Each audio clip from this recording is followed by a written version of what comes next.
Turn subpar returns into a positive with your client.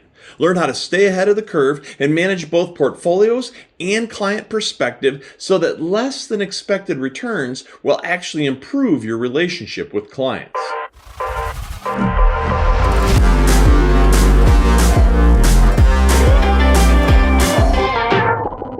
Hello again, my name is Mike Walters, and today I am joined with Kevin Roskam. And most specifically, for those of you who work with us regularly, you'll know that Kevin spearheads a lot of our efforts in the world of AUM, both on our TAMP platform as well as on our asset management firm. And Kevin has a great analogy that I've asked him to come share with us today, especially this time of year, being that it is coming to the end of the football season and what goes on with coaching staff during this period of time. I love his analogy because it applies to you as an asset to you as an asset gatherer, to you as an asset manager, if that describes you, and then also how you want to position yourself with your clientele as well as making your own business decisions. So it's really an interesting analogy because it resonates in so many different areas. And Kevin, you obviously know what I'm referring to, but I'm also trying to dance around this so I'm not stealing any of your thunder. So with that being said, I'll let you give the base analogy and then we can kind of maybe banter it back and forth a little bit.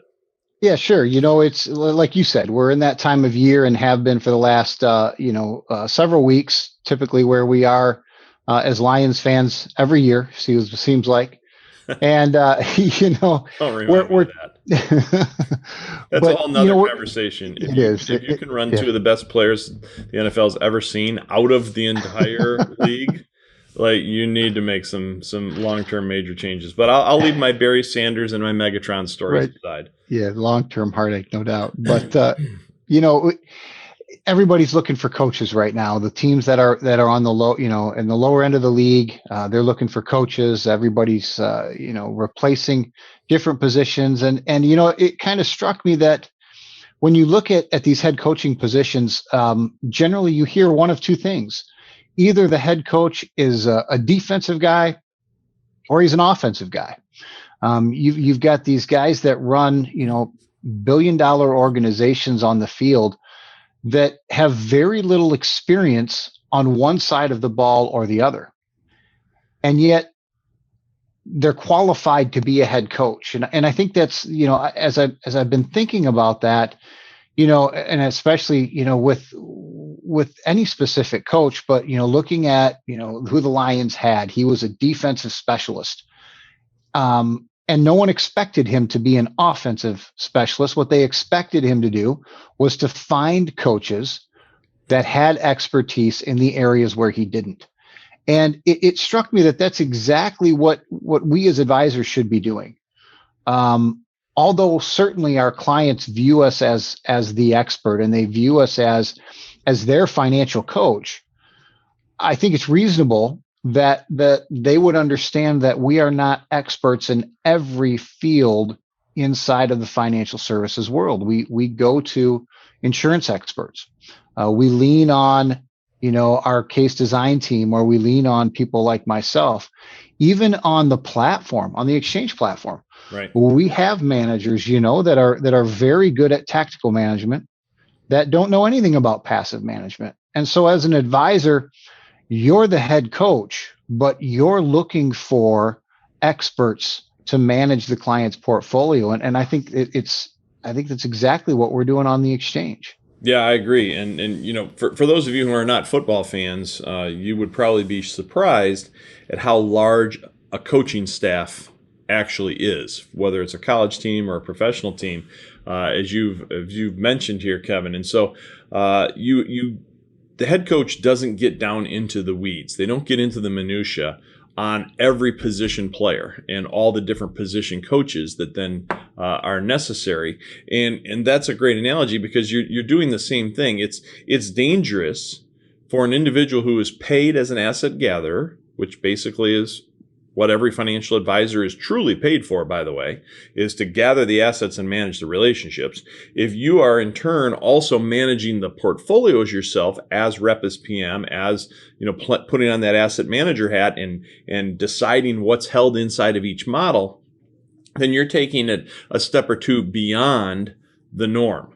But understand when you do that, you are potentially bringing on some dangers into your practice. Yeah. Two things jump into mind immediately. Number one, if you're handling all of the portfolio and the portfolio is not doing well, the only way for the customer to make a portfolio change is to, in turn, substitute you out and bring in a new financial advisor, which obviously you definitely don't want that to be happening.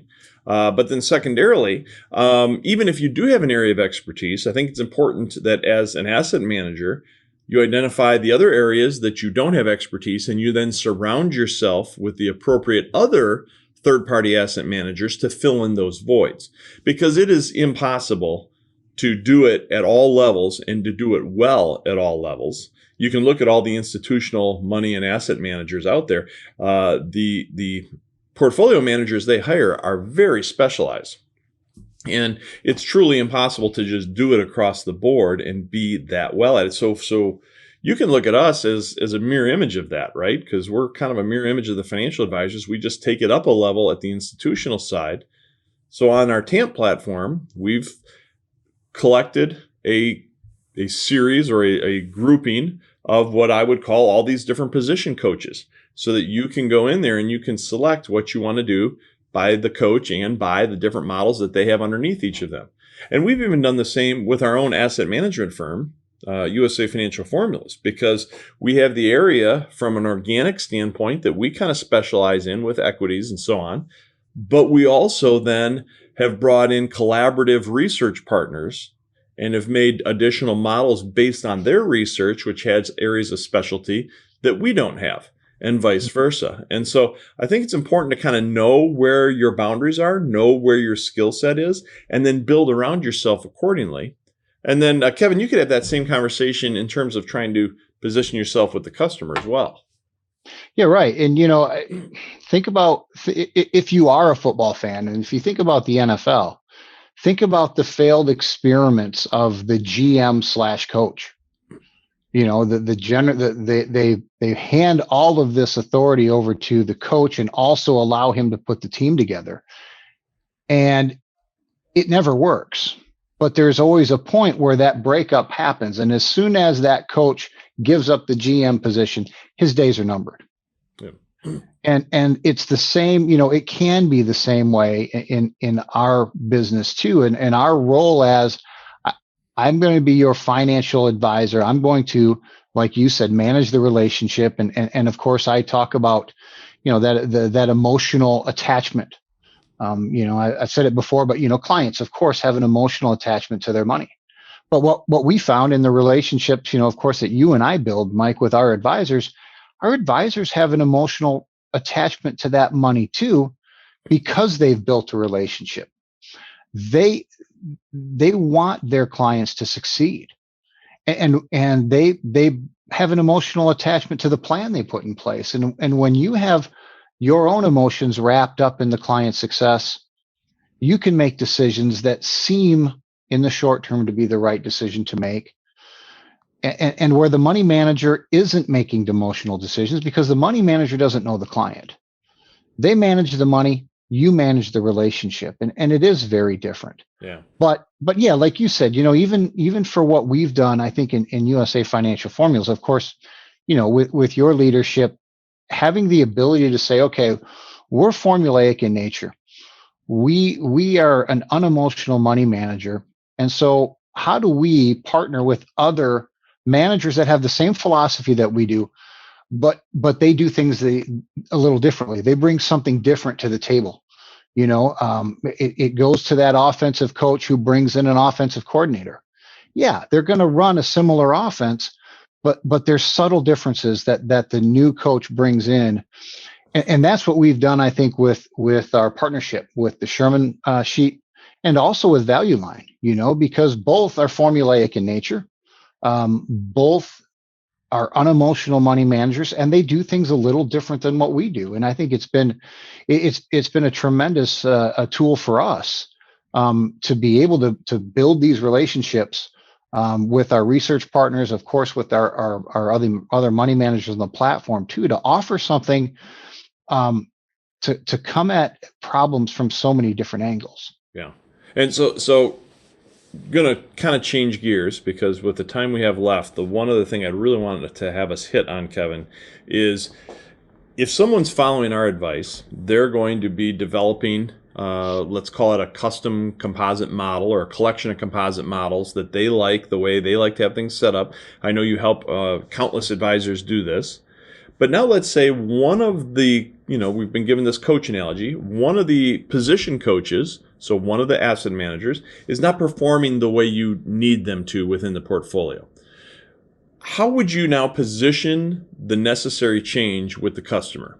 What are some of the words and some of the ways you explain that to the customer so that we maintain the positioning of the financial advisor? We don't lose them as a client. And in fact, they even get more endeared to us because they see us doing what we should be doing to help keep their portfolio operating the way it should be. Right. Well, and that comes, you've got to be proactive. Obviously, part of that relationship management is knowing the client. So whether it's a scheduled meeting or a non-scheduled phone call or email, some sort of a touch, what I think is important. And of course, we have the systems in place that allow us to do that. We talked about that before, where you don't just look at the overall account performance, you look at the performance of each manager. You can see what each coach is doing. And I think it's so important to, whether, like I said, it's a review or an unscheduled call, to be able to go to the client and say, I've been watching your account. I've been reviewing your account with or without you. I've been doing this. And money manager B, they've had a rough spell. Things haven't gone the way I've expected them to go. In fact, it doesn't even have to be about, terrible return, but they haven't met expectation. They don't fit the portfolio. And what I'm suggesting we do is we replace that manager. We take the money from them and we're able to, let's move it somewhere else. But it's the positioning of it has to be done before the client's unhappy. Right. Not reacting to a bad phone call or an upcoming review, but being prepared and being proactive, even to the point where, I've had conversations where this money manager for the last 6 months hasn't done what we've expected it to do. But look at the last 3 years. We're going to watch them closer. We're going to put them kind of on a probationary period. But if 3 months from now or 6 months from now, they continue in this vein, then we can replace them. It's important that not that you just have a long-term plan, but that you're willing and able to make adjustments. I think it's really cool the way you position that, because the most important part of that is you need to stay in front of that. Right. Because if the client brings it to you, now they kind of feel like, why aren't you doing your job? I had to bring it to your attention. Oh, of course, now you're going to make the change because I called it to your attention and I'm here complaining about it. But if you flip that around and you are monitoring this and now you get ahead of it and you have that conversation, you say, this is what I'm suggesting. I think we need to switch out asset manager B for asset manager C. And you explain the rationale and why you're making that recommendation. Normally what happens is the client kind of is immediately falls back in line. They're very coachable themselves now, and they're trusting you with their money to begin with. And as soon as you have that kind of conversation, the normal reaction is, oh, well, Kevin, of course, if that's what you're thinking, then that's definitely what we want to do. Please move forward with that. Right. And it's like a non-issue, and they're thrilled. They feel special that you did this for them. It actually elevates you rather than depleting or eroding you and pushing you down, which is what everybody's afraid of. They're all afraid, oh my gosh, if the portfolio isn't doing well, how am I going to go through this next annual review? It's going to be horrendous and so on. What people don't realize, or what advisors sometimes miss, is that if you turn that over and you address it first, it becomes a positive, not a negative. And I can hear the question, I have 250 clients. I have 500 clients. I can't keep on top of every one of them. Well, that's where the custom composite models make a difference. Right. That's where if you have 50 clients or 500 clients, if you have 5 models set up, where from conservative all the way to aggressive, well, now you don't have to check the 87 clients individually that are in the aggressive model. You go check the aggressive model. Right. You've streamlined. You've made things scalable. You've improved everything by streamlining how you're managing money. And now you're evaluating the coaches, and then you just run the list. Okay, who do I need to talk to about this change? Right. It makes it easier to be proactive. Well, and just to kind of wrap it up here with a bit of a plug for you, Kevin, I would recommend anyone who has not taken the time to speak with you to create some of their own, for lack of a better word, custom or private composites, because you can even brand them to your own practice if you'd like to. But if you come up with 4 or 5 going from aggressive down to conservative, now you've just simplified that whole process. And when you're bringing your clients on, you're dropping them into the right composite model. And now you get to manage at the composite model level rather than at the individual account level, as you just pointed out. And it really is a huge enhancement to your practice, which results in a huge benefit to your investors, to your clients. So if you have not taken advantage of Kevin's skill set and had him help you with this, I would highly recommend that you reach out to Kevin and his team. They will help walk you through this process. It's very valuable. Every advisor who's ever done that, once they start down that path, they never turn back. And it's really, that kind of says it all right there. So Kevin, thank you again for the insight. That's some great information. I especially loved handling handling what could be a negative, but turning it to a positive by staying ahead of the game. So good job. Thanks, Mike. All right. Thanks, everybody. We'll be back again soon. Again, as always, please please subscribe, and we'll be back to talk about more here on The Rare Advisor. Thanks, everyone.